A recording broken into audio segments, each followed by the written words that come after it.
আস্তাগফিরুল্লাহ পাঠ করার সময় ছোট্ট একটা ভুল আমরা বেশিরভাগ মানুষ করে থাকি, আর এই ছোট্ট ভুল করার কারণে আস্তাগফিরুল্লাহ পড়ে যে কাঙ্ক্ষিত ফলাফল পাওয়ার কথা, এই ফলাফলটা আমরা পাচ্ছি না।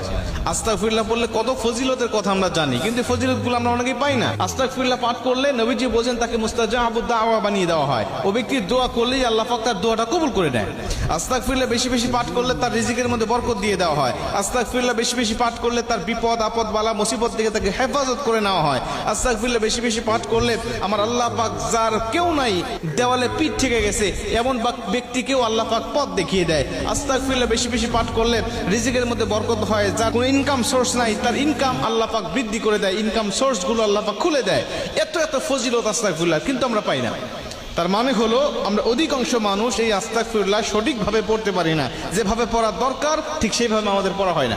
বিশেষ করে আমরা যারা বাঙালি আছি, আমরা অধিকাংশ মানুষ যারা মূর্খ, যারা কোরআন তেলাওয়াত জানে না, আরবি সহিহ শুদ্ধ করে কোরআন তেলাওয়াত জানে না। আমরা এটা কিন্তু সকল প্রায় মানুষ জানি যে আরবি অক্ষর সামান্য একটু তারতম্য হয়ে যাওয়ার কারণে, উচ্চারণে কম বেশ হওয়ার কারণে আরবি এই অর্থটা পুরাটাই চেঞ্জ হয়ে যায়, বাংলা অর্থটা পুরাটাই চেঞ্জ হয়ে যায়, উল্টা হয়ে যায়।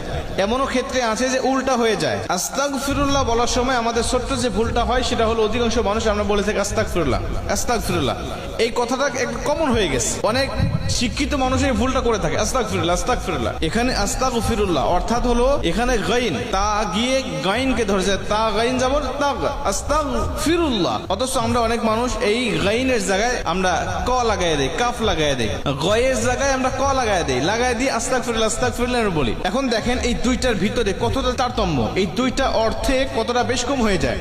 আস্তাগফিরুল্লাহ যখন আপনি পাঠ করবেন তখন এর অর্থটা হবে যে আমি আল্লাহ পাকের কাছে ক্ষমা প্রার্থনা করছি। আর ইস্তেগফার মানে তো ক্ষমা প্রার্থনা করা। আমি আল্লাহ পাকের কাছে ক্ষমা প্রার্থনা করছি, আল্লাহ তুমি আমাকে ক্ষমা করে দাও, আমাকে মাফ করে দাও। আমি বিভিন্ন বিষয় নিয়ে আল্লাহ পাকের কাছে আমি ইস্তেগফার পাঠ করছি, আমার যাবতীয় জীবনে ও গুনাহের জন্য অনুতপ্ত হয়ে আল্লাহ পাকের কাছে আমি মাফ চাচ্ছি। কিন্তু আপনি যখন আস্তাগফিরুল্লাহ পাঠ করবেন এর অর্থটা হয়ে যাবে যে আমি আল্লাহ পাকের কাছে কুফরি করতে যাচ্ছি, আমি আল্লাহ পাকের কাছে কাফের হতে যাচ্ছি। দেখেন, একটা হলো ক্ষমা চাচ্ছি আর একটা হলো কুফরি করতে চাচ্ছি।